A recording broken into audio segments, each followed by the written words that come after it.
नमस्कार, मेरा नाम है राज के वर्मा और आप देख रहे हैं गोवा का पहला हिंदी नेशनल चैनल राष्ट्र टीवी।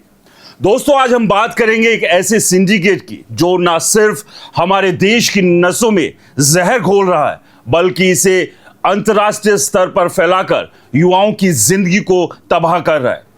गोवा वो जगह है जो टूरिस्ट और बीच के लिए जाना जाता है, आज एक इंटरनेशनल ड्रग सिंडिकेट का सबसे बड़ा हब बन रहा है।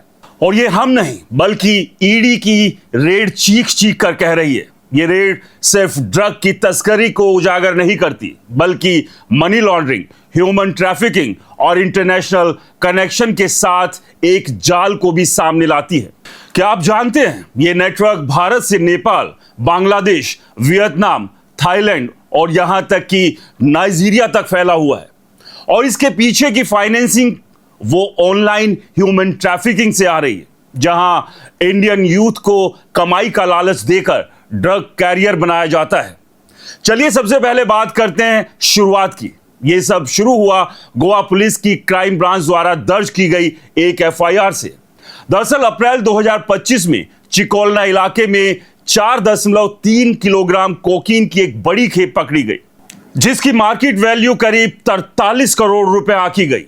ये कोई छोटी मोटी खेप नहीं थी बल्कि एक इंटरनेशनल सिंडिकेट की एक कड़ी थी।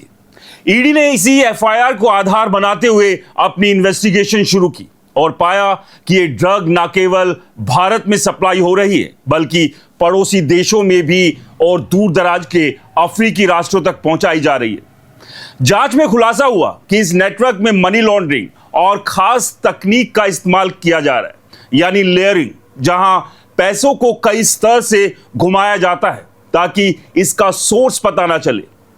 डॉक्यूमेंट से मिले सबूत बताते हैं कि कुछ बैंक अकाउंट्स खास तौर से इस काम के लिए इस्तेमाल हो रहे थे, जिसमें करोड़ों रुपए का लेन देन हुआ। ईडी ने इन अकाउंट्स को फ्रीज कर दिया और साथ ही कई डिजिटल डिवाइस और डॉक्यूमेंट्स जब्त किए। अब सवाल यह है कि यह सिंडिकेट कैसे काम करता है। जांच में नींबू विसेंट नाम के एक शख्स की पूछताछ से कई बड़े खुलासे हुए। विसेंट, जो वेस्ट बंगाल का रहने वाला है, इस सिंडिकेट का एक अहम मेंबर है। उसके साथ गोवा के सदा इलाके के रहने वाले रेशमा और मंगेश नाम के कपल को भी गिरफ्तार किया गया था। लेकिन कहानी यहीं खत्म नहीं होती। ईडी की छापेमारी दिल्ली, महाराष्ट्र, गुजरात, वेस्ट बंगाल, गोवा, हरियाणा, झारखंड और उत्तर प्रदेश जैसे 8 राज्यों में एक साथ चली।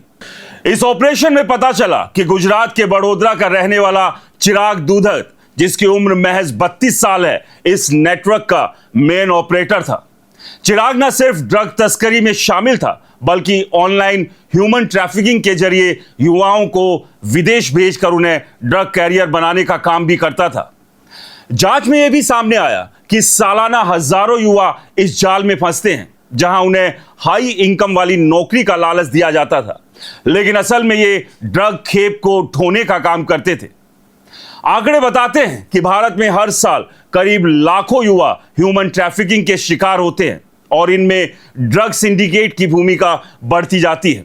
विदेशी कनेक्शन तो और भी चौंकाने वाला है। जिम्बाब्वे का रहने वाला तारिये ब्राइटमोट मंगवाना, जो फिलहाल बड़ोदरा में रहता था, इस नेटवर्क में मनी लॉन्ड्रिंग और ट्रैवल लॉजिस्टिक्स का काम संभालता था। ईडी ने उसे गिरफ्तार कर 3 दिनों की कस्टडी में लिया। तारिये के जरिए सिंडिकेट अफ्रीकी देशों जैसे नाइजीरिया से ड्रग की सप्लाई चेन को मजबूत कर रहा था। इसके अलावा ईडी ने 5 और भारतीय और विदेशी नागरिकों के खिलाफ लुकआउट नोटिस जारी किया, जो इस नेटवर्क के दूसरे स्तर के फैसिलिटेटर्स थे। ईडी की इन्वेस्टिगेशन में मिले डिजिटल सबूतों से पता चलता है कि इस ड्रग के पीछे 2 सालों से कम 100 करोड़ रुपए से ज्यादा की मनी लॉन्ड्रिंग की गई, जो ड्रग से कमाए गए धन को लीगल दिखाने या बनाने में इस्तेमाल हुई। यह मामला सिर्फ गिरफ्तारियों तक सीमित नहीं है, यह हमें सोचने पर मजबूर करता है कि हमारे देश में ड्रग की समस्या कितनी गहरी है। राष्ट्रीय अपराध रिकॉर्ड ब्यूरो यानी एनसीआरबी के आंकड़ों के मुताबिक 2023 में भारत में ड्रग से जुड़े मामलों में 20% की बढ़ोतरी हुई थी और 2025 तक ये ट्रेंड और तेज हो गया। गोवा जैसे टूरिस्ट प्लेस पर यह समस्या और विकराल है। जहां हर साल लाखों टूरिस्ट आते हैं, लेकिन पीछे एक काला बाजार चल रहा है, जिसकी पुष्टि खुद हाल ही में कलंगूट से बीजेपी विधायक माइकल लोबो ने की थी। लेकिन सवाल यह है कि क्या सरकारें इस पर लगाम लगा पाएंगी या फिर ये सिंडिकेट और मजबूत होते जाएंगे। ईडी की जांच अभी जारी है और उम्मीद है कि आने वाले दिनों में और भी कई बड़े नाम सामने आएंगे। लेकिन याद रखिए, यह सिर्फ एक सिंडिकेट नहीं बल्कि एक सिस्टम है जो हमारे युवाओं को निगल रहा है। हमें जागना होगा और सिस्टम और सरकार से सवाल पूछना होगा। दोस्तों, गोवा में ड्रग सिंडिकेट को लेकर आपकी क्या राय है? क्या सच में गोवा पूरी तरह से ड्रग की चपेट में आ चुका है या फिर बहुत ही छोटे स्तर पर यह सब खेल चल रहा है? अपनी राय कमेंट बॉक्स में जरूर बताएं। और अगर आपने राष्ट्र टीवी को सब्सक्राइब नहीं किया है तो चैनल को सब्सक्राइब करना ना भूलें। नमस्कार।